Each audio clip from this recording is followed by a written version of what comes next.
Commander Jake Harrison stared at the massive ship that appeared on his screens. The vessel was unlike anything he had ever seen before. It looked like a living creature made of metal and stone with wings that stretched for miles across space. The ship was so large that his own vessel, the Horizon's Edge, looked like a tiny bug next to it. Jake had been exploring this part of space for 3 months now. His mission was simple: find new worlds that humans could live on. Earth was getting crowded and people needed new places to call home. He never expected to find something like this. The alien ship moved closer to his vessel. Jake could see that it was not just one ship, but many ships flying together. They all had the same strange design, like giant dragons floating through the darkness of space. His hands shook as he reached for the communication button. Before he could speak, a voice filled his control room. The voice was deep and powerful, like thunder rolling across mountains. It spoke in perfect English, which surprised Jake more than anything else. "Small vessel of the flesh beings, you will stop your movement and prepare for our arrival. We are the Draconari Empire, rulers of this galaxy for 3,000 cycles. You will answer our questions or face destruction." Jake looked at his crew. His second-in-command, Lieutenant Amy Foster, was as white as paper. The ship's doctor, Ben Clark, was checking his instruments with shaking hands. None of them had ever met aliens before. Earth had always wondered if they were alone in the universe. Now they had their answer. "This is Commander Jake Harrison of the Earth vessel Horizon's Edge," Jake said into his microphone. "We come in peace. We are explorers looking for new worlds." "Earth," the voice repeated slowly. "We know of this world. We have been searching for something from your people for a very long time. You will allow us to board your ship." Jake wanted to refuse, but he knew his small exploration vessel had no weapons that could fight against ships so massive. Within minutes, strange lights surrounded his ship, and he felt his vessel being pulled toward the largest dragon ship. The aliens who came aboard his ship were beyond his imagination. They stood 12 feet tall and looked exactly like the dragons from old Earth stories, but these dragons wore armor and carried weapons that hummed with energy. Their scales were dark blue and green, and their eyes glowed like stars. The leader of the group introduced himself as Commander Zethral. "We seek a specific human," Commander Zethral said. His voice made the walls of the ship vibrate. "Our prophecies speak of a young one among your kind. This being will either save our people or destroy everything we have built." Jake felt confused. "I don't understand. Our ship only has 30 people on it. We're just explorers." "The prophecy is 3,000 years old," the dragon commander explained. "It speaks of a small flesh youngling who carries the power of the first guardian within him. Our sensors can detect this power, but we have searched countless worlds and found nothing, until now." The dragon pulled out a device that looked like a crystal wrapped in metal. The device began to glow and make soft sounds. Commander Zethral's eyes grew wide with excitement. "The reading is stronger than anything we have ever detected," he said. "The one we seek is not on your ship, but he is connected to your people. You will take us to your colony ships." Jake felt his heart sink. The human colony ships were filled with thousands of families, including many children. He could not let these aliens threaten innocent people, but he also could not fight beings so powerful. "What do you want with this person?" Jake asked. "That is not for you to know, small flesh being," Commander Zethral replied. "You will guide us to your people, or we will find them ourselves. Our way will be much more destructive." Jake had no choice. He set course for the New Frontier, the largest human colony ship in this sector of space. The ship carried 15,000 people who were traveling to a new world called Haven Prime. As they traveled, more dragon ships appeared around them. Soon, Jake counted over 50 of the massive vessels. Captain Lisa Shun of the New Frontier was shocked when Jake's message reached her. She had been in command of the colony ship for 5 years and had never faced anything like this situation. Her ship was designed to carry families to new worlds, not to fight wars with alien empires. "Captain," her science officer, Dr. Helen Park, called out, I'm detecting massive energy readings approaching our position.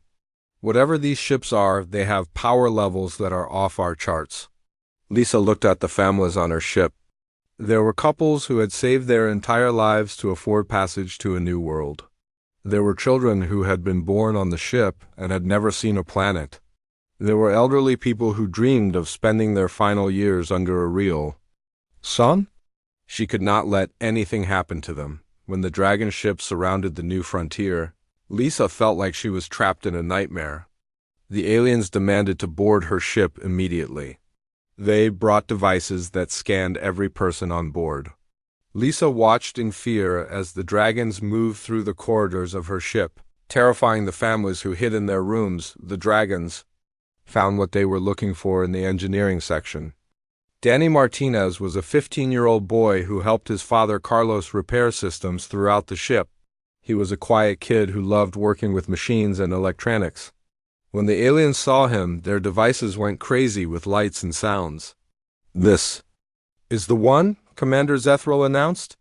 "The prophecy is fulfilled. We have found the Guardian reborn." Danny looked confused and scared. His father Carlos stepped in front of him, trying to protect his son. His mother Maria ran from their quarters when she heard the commotion.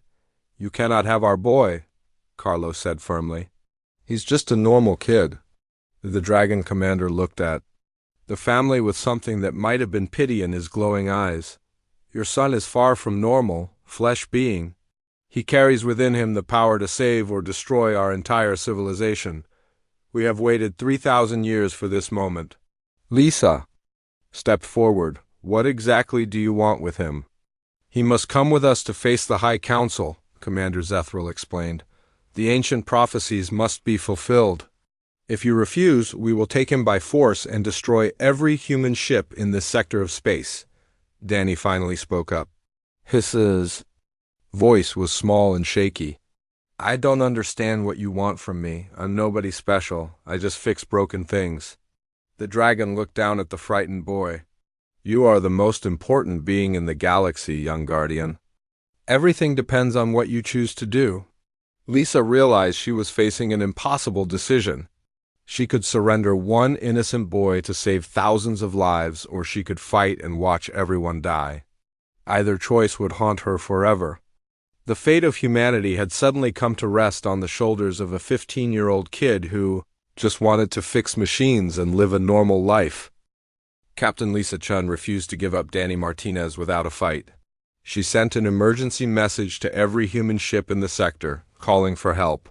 Within hours, Admiral Roy Carter arrived with the entire human defense fleet. 30 warships surrounded the new frontier. Their weapons pointed at the dragon vessels. The dragons did not seem worried by the human fleet. Commander Zethral laughed when he saw the human weapons charging up. "Your tiny ships amuse us, flesh beings. We have faced the destroyers of galaxies. Your weapons cannot even scratch our armor." Admiral Carter opened communication with the dragon commander. "Release our people immediately or face the consequences." "Show us these consequences," Commander Zethral replied. Admiral Carter gave the order to fire. Plasma cannons and nuclear missiles struck the dragon ships with enough force to destroy entire cities. The weapons hit their targets, creating brilliant explosions that lit up space like new stars. When the light faded, the dragon ships floated undamaged. Their living armor had absorbed the attacks like they were nothing more than gentle rain. Prince Zeroth arrived with his Shadow Wing squadron while the humans were still staring at their useless weapons. The prince was different from the other dragons. His scales were pure black, and he could move through space without a ship. His wings carried him between the stars like he was swimming through water instead of vacuum. "Enough games," Prince Zeroth announced as he landed on the hull of Admiral Carter's flagship. The metal beneath his feet began to glow red-hot. "Give us the Guardian or watch your people die?" The prince demonstrated his power by reaching through the solid metal of the ship's hull. His clawed hand passed through steel like it was air. Admiral Carter felt those claws wrap around his throat from inside his own command center. "Your weapons cannot touch us," Prince Zeroth said. We can phase through your ships, survive in space, and crush your vessels with our thoughts alone. This is your final warning." While the dragons were focused on the fleet, Captain Chun made a desperate decision. She had Danny and his family move to a small transport ship. During the confusion of the battle, the transport escaped and fled. Toward a remote mining station called Deep Rock 7, Commander Zethral discovered the escape within hours. His rage was terrible to see. The dragon's roar shattered windows on every human ship nearby. "You have made a grave mistake, flesh beings. We will hunt the Guardian across every world in this galaxy. Your people will suffer for this deception." The dragons split their forces. Prince Zeroth led the Shadow Wing Squadron in pursuit of Danny, while Commander Zethral began systematically attacking human colonies. The dragons did not kill everyone they found, but they destroyed ships and settlements until the humans revealed where their people might be hiding. Deep Rock 7 was a mining station on the edge of human space. It was run by manager Pete Collins, a tough man who had spent 20 years digging valuable metals from asteroids. When Captain Chion's transport arrived with Danny and his family, Pete agreed to hide them without asking questions. "This place is perfect," Pete told them as he showed them the underground tunnels. "We're so far from everything that most people forget we exist. The dragons will never think to look here." Danny was not handling the situation well. The stress of being hunted by alien dragons was making him sick. He had terrible nightmares and could not eat. Worse, strange things were happening around him.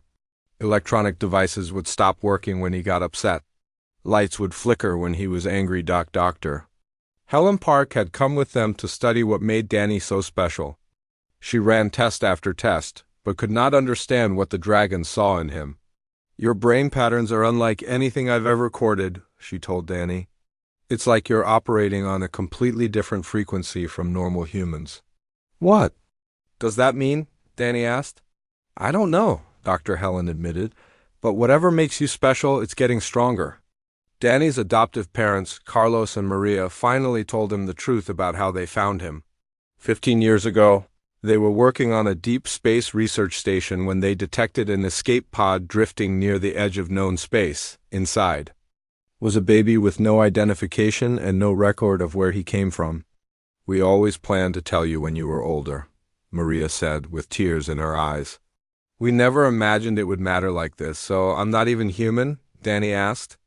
"You're our son?" Carlos replied firmly. "That's all that matters to us." But it mattered to the dragons.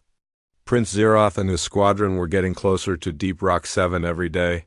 The prince could track Danny's energy signature across vast distances. He moved from system to system, destroying anything that got in his way. Engineer Kate Murphy was working in the mining station's power core when Danny had his worst episode yet. The 15-year-old boy was helping her repair a broken generator when he suddenly screamed and fell to his knees. Energy poured out of him in waves that made the air itself burn. Kate watched in shock as everything within 50 meters of Danny began to age rapidly. Metal rusted and crumbled. Electronic circuits burned out. A potted plant that had been green and healthy turned to dust in seconds. Kate herself felt years pass through her body before Danny finally collapsed and the energy stopped. "What just happened?" Kate asked, looking at her hands, which now had wrinkles that had not been there moments before. Dr. Helen ran every scan she could think of. The readings made no sense. "According to these instruments, Danny just created a localized temporal distortion. He aged everything around him by decades in a matter of seconds. That should be impossible." The station's computer calculated that Danny's energy output during the episode was equivalent to a small star. Such power defied every law of physics that humans understood. "I'm dangerous," Danny said quietly. "Everyone around me is going to get hurt. You're scared," Pete Collins replied. "That's normal when you're 15 and aliens are hunting you. But running away won't solve anything." Prince Zeroth found them 3 days later. His Shadow Wing squadron surrounded Deep Rock 7 before anyone knew they were coming. The prince himself materialized inside the mining station, his black scales reflecting the emergency lights. "You cannot hide from us, young guardian," Prince Zeroth said as he walked through the station's corridors. We can sense your power from across the galaxy. Pete Collins and his miners tried to fight the dragons with mining equipment and explosives. Their weapons were useless against beings who could phase through solid matter. Within minutes, the dragons had captured everyone in the station. Prince Zeroth stood before Danny and his family. The Dragon Prince was even more terrifying up close. His eyes burned with ancient intelligence, and his voice carried the weight of 3,000 years. Finally, "We meet face to face," Prince Zeroth said. "Do you know what you are, little guardian?" "I'm just a kid who wants to go home," Danny replied. "You are so much more than that," the prince said. "You are the reincarnation of the greatest warrior our galaxy has ever known. You carry within you the power to save or destroy everything." "That lives, I don't want any power," Danny said.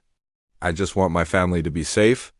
Prince Zeroth studied the frightened boy with something like sadness in his burning eyes. "What you want no longer matters, young one. The prophecies are clear. You will face your destiny whether you choose it or not." The Dragon Prince activated a communication device and spoke to his father, the High Elder. "We have found him, my lord. The Guardian Reborn is ours at last." "Bring him home immediately," came the reply. "The sensors have detected movement beyond. The Galactic Rim, our ancient enemies, are stirring. We may have less time than we thought." Prince Zeroth looked at Danny one more time. "Your training begins now, Guardian. The fate of every living thing in this galaxy depends on what you become." As the dragons prepared to take Danny away from everything he had ever known, the boy felt something awakening deep inside him. It was not human, and it was not entirely friendly. Whatever the dragons had awakened in him was starting to remember things that had happened long before he was born. Danny Martinez stood in the center of the largest room he had ever seen. The Draconari throne room was carved from a single piece of black stone that seemed to absorb light. Thousands of dragon warriors lined the walls, their scales glittering in the dim light of floating crystals. At the far end of the room sat Elder Vorthek the Eternal, the oldest and most powerful dragon in the galaxy. Elder Vorthek was ancient beyond human understanding. His scales had turned silver with age, and his eyes held the wisdom and pain of watching civilizations rise and fall for millions of years. When he spoke, his voice echoed through the chamber like distant thunder. "Welcome home, Guardian," the elder said. "You have been gone for so very long." "This isn't my home," Danny replied, trying to keep his voice steady. "I'm human. I'm from Earth." "Your current form is human," Elder Vorthek agreed. "But your soul is far older than your species. You are the first guardian, reborn into flesh after eons of sleep." Prince Zeroth stood beside his father's throne. "Tell him the truth, my lord. Tell him why we have searched for him across 3,000 years. Elder Vorthek rose from his throne and walked down the steps toward Danny. Each step sent vibrations through the stone floor. "Very well. It is time you learned what you truly are." The elder dragon touched a crystal embedded in the wall, and the entire chamber filled with images made of light. Danny saw the galaxy as it was millions of years ago, when the Draconari were a peaceful species that built beautiful cities and studied the stars. "We were not always warriors," Elder Vorthek explained. "Once we were scholars and artists.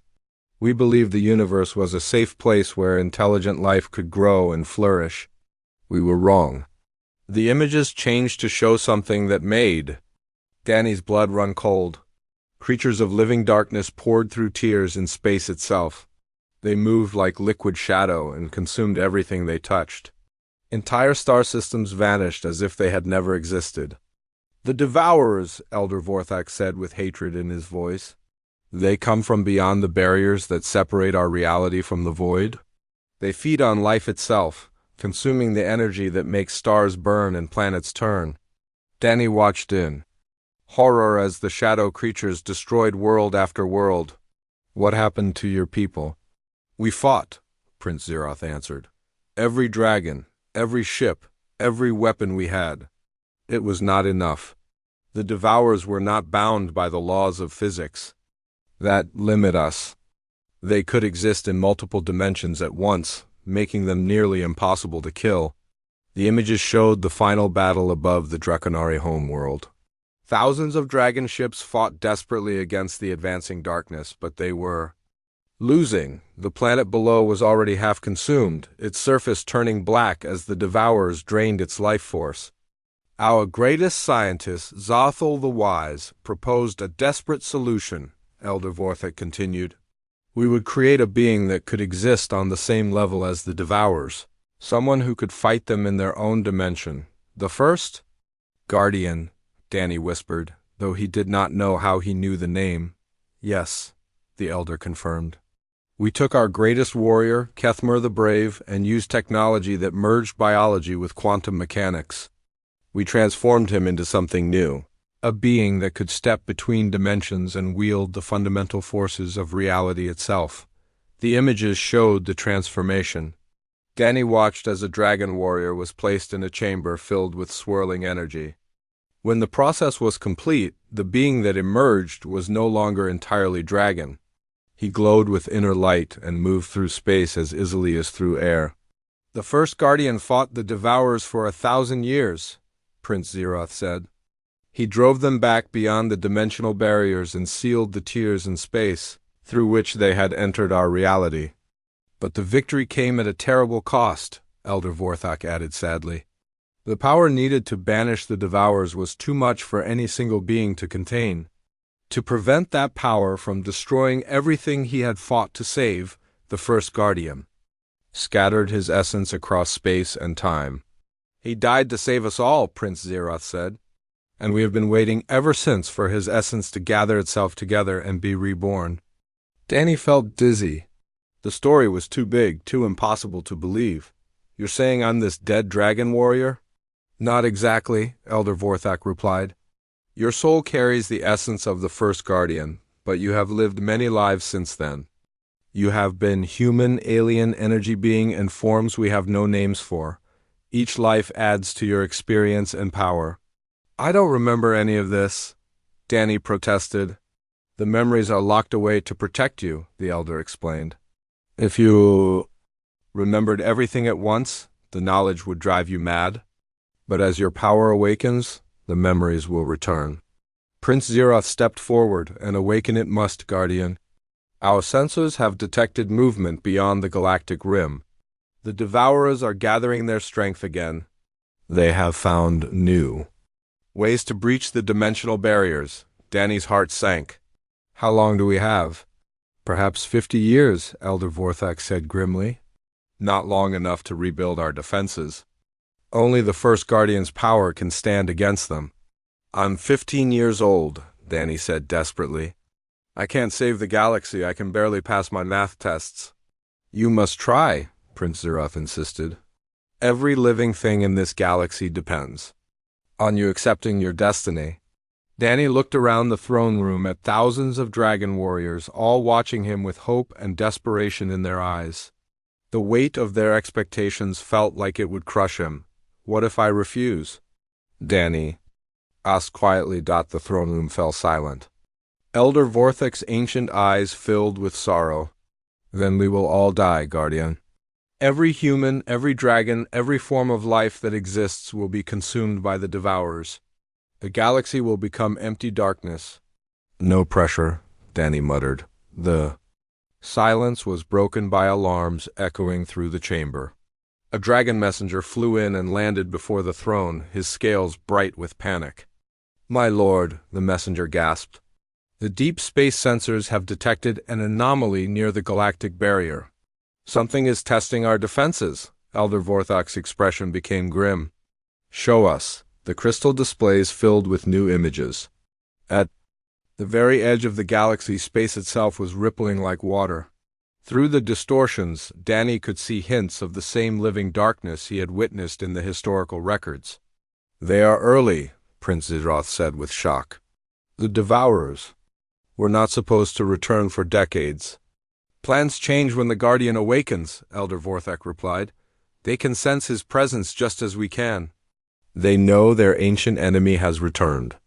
Danny stared at the images of reality bending and twisting under the influence of creatures. That should not exist. They're coming because of me? They are coming because they must, the elder said. The Devourers cannot allow the first Guardian to reach full power again. They will try to destroy you before you remember who you truly are. Then we must accelerate his training, Prince Zeroth declared, ready the awakening chambers. If the Guardian will not embrace his destiny willingly, we will force the memories to surface. No, Danny said firmly. I won't let you turn me into someone else. You already are someone else, Prince Zeroth snapped. You always have been. The human boy Danny Martinez is just the latest mask worn by an immortal warrior. Danny felt anger building inside him, and with it came something else. Power flowed through his veins like liquid fire. The air around him began to glow, and cracks appeared in the stone floor beneath his feet. Elder Vorthak watched the display with satisfaction. The awakening has already begun. Soon you will remember everything, Guardian, and then you will understand why you must fight. The power flowing through Danny felt alien and frightening, but also familiar somehow. Deep in his mind, he could hear whispers of memory trying to surface. Images of cosmic battles and dimensional rifts flickered at the edge of his consciousness. I want to go home, Danny said, but his voice sounded different now, older and more authoritative. You are home, Elder Vorthak replied. You have just forgotten it for a while. As the Dragon Elders prepared to force Danny's awakening, the boy who had once wanted nothing more than to fix broken machines realized that his old life was already over. The only question now was whether he would become the savior of the galaxy, needed, or lose himself completely to the ancient power stirring within him. The first Devourer broke through the dimensional barrier 3 days before anyone expected. Reality simply tore open near the mining colony of Haven's Rest, and something that hurt to look at poured through the gap. The creature was not made of matter as humans understood it, but of pure hunger given form. Captain Nick Torres was commanding the defense station orbiting Haven's Rest when the attack began. His sensors went crazy as space itself began to unravel around the Devourer.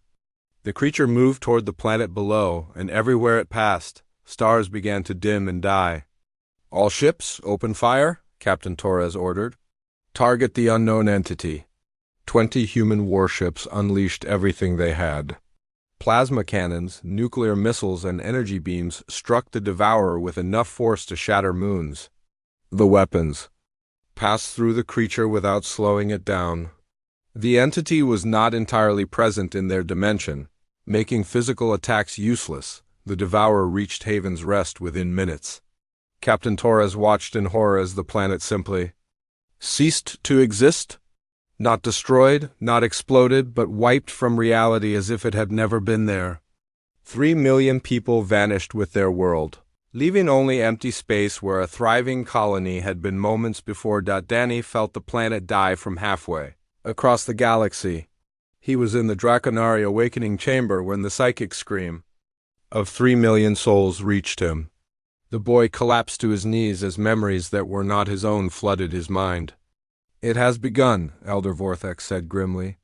The Devourers have found a way to attack earlier than we anticipated. Prince Zeroth studied the readings from their deep space sensors. This is only a scout, my lord.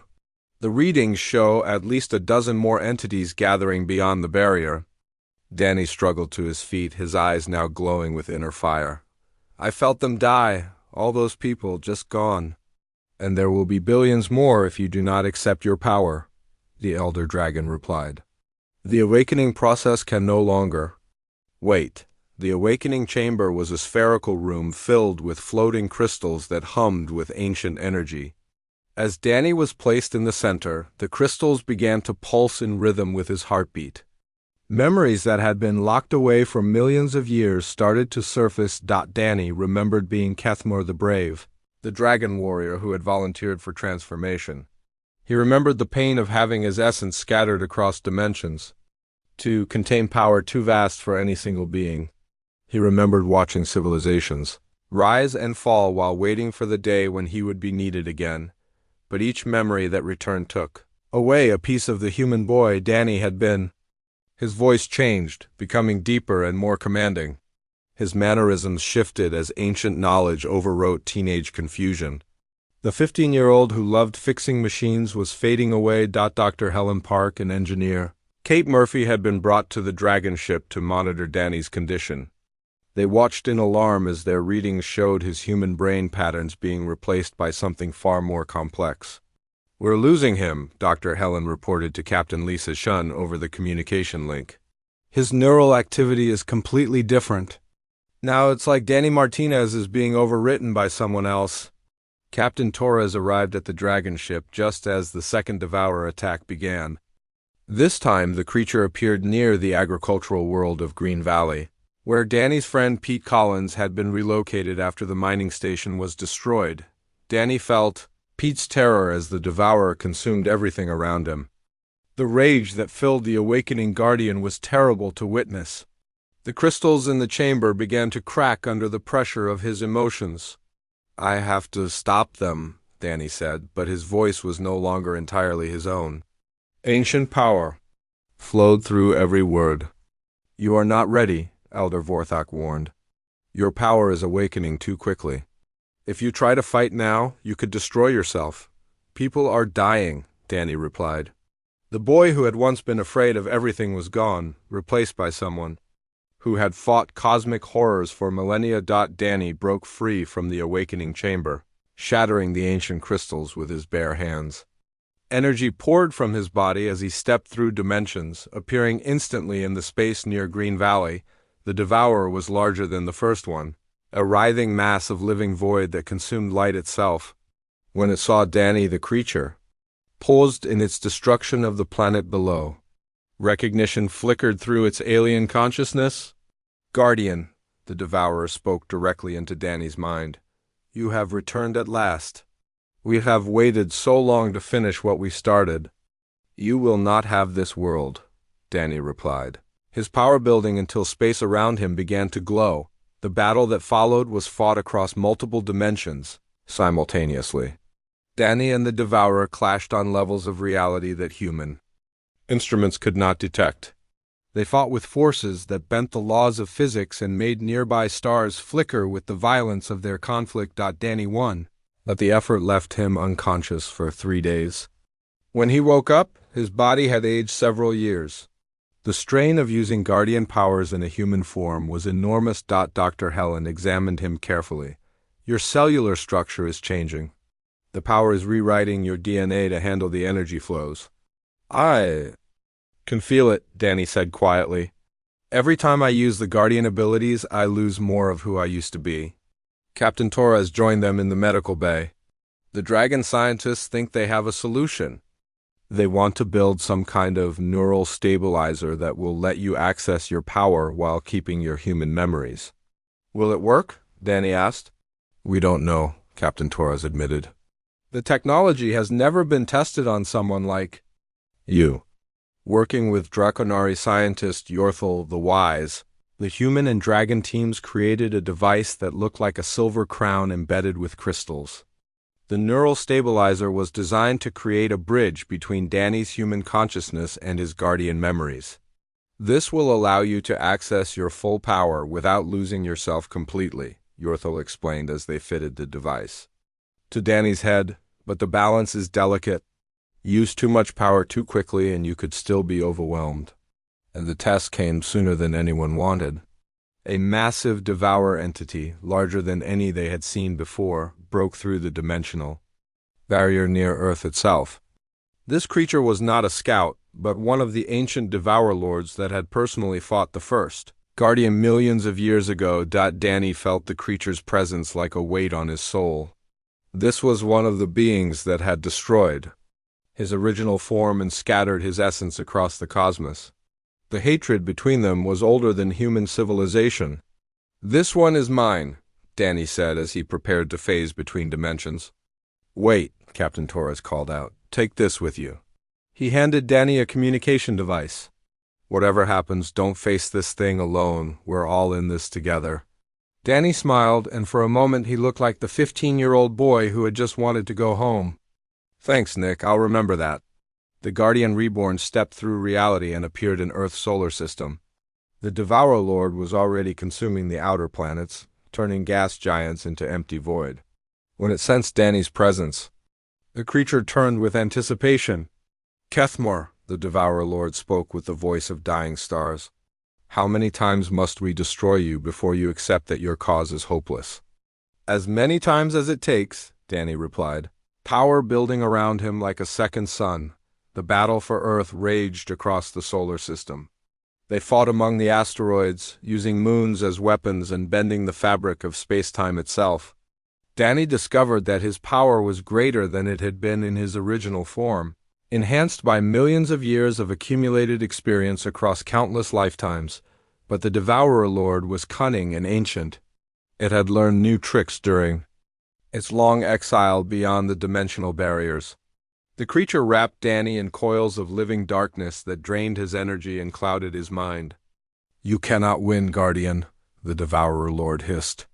We have grown stronger while you have grown weak. This galaxy will feed us for eons. Danny felt his strength failing as the creature's void touch began to corrupt his power. The neural stabilizer was overloading and his human consciousness started to fade. In desperation, he reached out through the communication device to his friends. I can't hold it alone, Danny gasped. It's too strong. Captain Torres was the first to respond. Then don't fight alone. We'll find a way to help. How? Danny asked. You can't survive in this dimension. Maybe not, Torres replied. But we can try? What happened next changed everything. Instead of trying to fight the Devourer Lord alone, Danny opened his mind to the people who cared about him. Captain Torres, Dr. Helen Park, Engineer Kate Murphy, and even Prince Zeroth linked their consciousness to his through the communication device, the combined will of humans and dragons flowing through. Danny gave him strength he had never possessed before. The Devourer Lord found itself facing not one guardian, but a network of minds working together. Impossible, the creature howled as Danny broke free from its coils. The Guardian fights alone. That is the way it has always been. Not anymore. Danny replied as he gathered power from every linked mind. Things change. The blast that destroyed the Devourer Lord lit up half the galaxy. When it was over, Danny floated unconscious in space, his body aged. Danny floated in the medical bay of the Draconari flagship, his body slowly healing from the battle with the Devourer Lord. The neural stabilizer had saved his human consciousness, but the device had been damaged in the fight. Dr. Helen Park and Yorthel the Wise worked together to repair it while Danny slept. The readings are incredible, Dr. Helen told Captain Torres. When Danny linked with all of you during the battle, his power output increased by a factor of 50. It's like having multiple minds enhanced his abilities instead of dividing them. Yorthel studied the data with growing excitement. This goes against everything we thought we knew about Guardian power. The first Guardian always fought alone because we believed the power could not be shared safely. Maybe we were wrong, Captain Torres suggested. Maybe the reason Danny is stronger is because he's not trying to carry the burden alone. Their conversation was interrupted by alarms throughout the ship. Prince Zeroth burst into the medical bay with urgent news. The main Devourer fleet is breaking through the dimensional barriers. We count at least 100 entities, including several Devourer Lords. Danny woke up at the sound of the alarms. His body had aged to his early 20s, but his eyes still held the determination of the boy who had wanted to protect his friends. How long do we have? 6 hours until they reach the first inhabited systems, Prince Zeroth replied grimly. The combined human and Draconari fleets are moving to intercept, but we know conventional weapons are useless against them. Danny sat up carefully, testing his connection to the repaired neural stabilizer. Then we try something unconventional. What do you mean? Dr. Helen asked. During the last battle, I felt what it was like to share Guardian power with other minds. Danny explained, what if we could do that on a larger scale? Not just linking consciousness, but actually sharing the power itself? Yorthel looked shocked. The risks would be enormous. Guardian power is not meant for normal beings. It could destroy anyone who tried to channel it. Or it could save everyone, Danny countered. The old way isn't working. The first Guardian fought alone for 1,000 years and barely won. We need to try something different. Captain Torres stepped forward. What would you need from us? Volunteers, Danny said simply. People willing to risk their lives to share this burden with me. Within an hour, the call went out across the entire human and Draconari fleets. Danny was asking for volunteers to undergo an experimental procedure that might kill them, but could also give them the power to fight beings that consumed galaxies. The response was overwhelming. Thousands of humans and dragons stepped forward, ready to risk everything to protect their families and worlds. From these volunteers, Danny and the scientists selected 50 individuals who showed the strongest mental resilience and the most stable neural patterns. The volunteers included Danny's adoptive father, Carlos Martinez, who refused to let his son face this danger alone. Captain Lisa Chun volunteered to represent the colony ships. Prince Zeroth stepped forward to honor his people's commitment to the fight. Captain Torres, Dr. Helen Park, and Engineer Kate Murphy all volunteered, along with dozens of other humans and dragons. I won't lie to you, Danny told the assembled volunteers. This procedure has never been attempted before. We don't know if it will work, and we don't know if you'll survive it, but if we succeed, you'll become something new. You'll be the Guardian Corps. The process took place in the largest chamber on the Draconari flagship. Danny stood in the center while the volunteers formed a circle around him. Using technology that combined human neuroscience with ancient Draconari power crystals, they created a network that would allow Guardian abilities to flow through multiple minds simultaneously. Remember, Yorthel warned as he activated the system, you must stay connected to your own identity. The Guardian power will try to overwhelm you with memories and sensations from across the cosmos. Hold on to who you are. Danny began to channel his power through the network. One by one, the volunteers felt the cosmic energy flowing into their minds. Carlos Martinez gasped as he suddenly understood the mathematical principles that govern dimensional travel. Captain Chun felt her consciousness expand to encompass the movement of entire star systems. 3 volunteers could not handle the power and had to be disconnected before their minds were damaged. 2 more experienced temporary memory loss but recovered within minutes. The rest adapted to the Guardian abilities with varying degrees of success. Prince Zeroth surprised everyone by taking to the power as if he had been born for it. The Dragon Prince had always been strong, but now he could manipulate reality itself. This feels right, he said with wonder. Like this is what I was always meant to become. Captain Torres found that his military training helped him organize and direct the cosmic forces flowing through him. It's like commanding a fleet, he said. But instead of ships, I'm coordinating fundamental forces of the universe. The newly formed Guardian Corps had only 2 hours to learn their abilities before the Devourer fleet arrived. Danny worked with each member, teaching them how to phase between dimensions, how to manipulate energy at the quantum level, and how to resist the reality-warping attacks that the Devourers would use against them. The most important thing is that we fight together, Danny emphasized. The Devourers expect to face one Guardian fighting alone. They have no experience dealing with coordinated group tactics using Guardian power. When the Devourer fleet emerged from the dimensional barriers, they found something they had never seen before. Instead of one glowing figure standing against them, 50 beings of light spread across the battlefield in perfect formation, the Devourer Overmind. The ancient intelligence that controlled all the void creatures was confused by this development. What is this, Guardian? Have you learned to create copies of yourself? Not copies, Danny replied as the Guardian Corps took their positions. Partners? The battle that followed was unlike anything in galactic history. The Guardian Corps fought as a unified force with each member supporting the others. When Captain Torres was overwhelmed by a Devourer Lord, Prince Zeroth and Carlos Martinez combined their power to drive the creature back. When Dr. Helen's abilities began to falter, Captain Chun and Engineer Kate linked with her to provide additional strength. The Devourers, who had spent millions of years learning to fight a single Guardian, had no response to coordinated attacks from multiple reality-manipulating opponents. Danny led the Corps in complex battle maneuvers that confused and divided the enemy forces, but the Devourer Overmind was ancient and cunning. It began to adapt to the new tactics, coordinating its creatures in response to the Guardian Corps' strategies. The battle began to turn against the defenders as the Void entities learned to work together more effectively. "They're learning too?"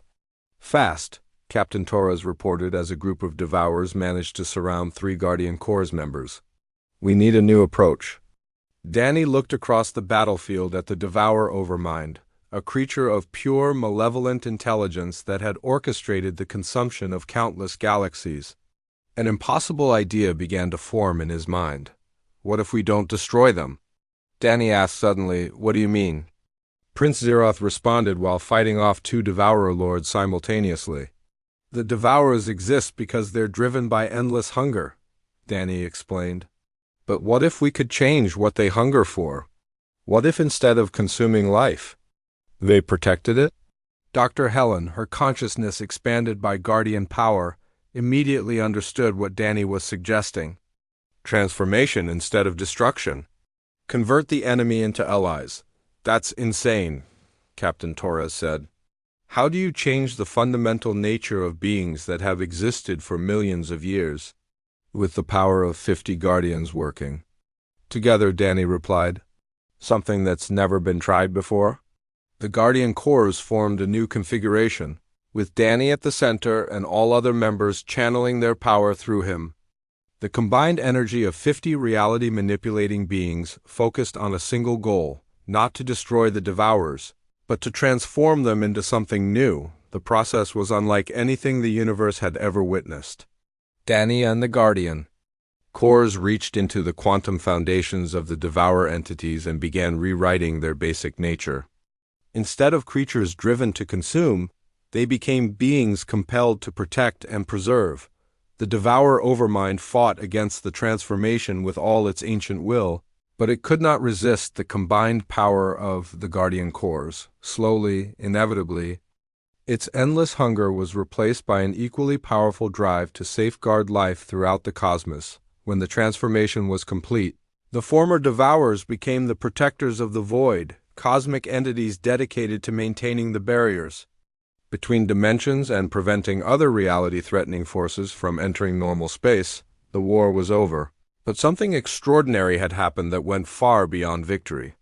Danny and the Guardian Corps had proven that the greatest challenges could be overcome not through individual heroism, but through cooperation and shared sacrifice.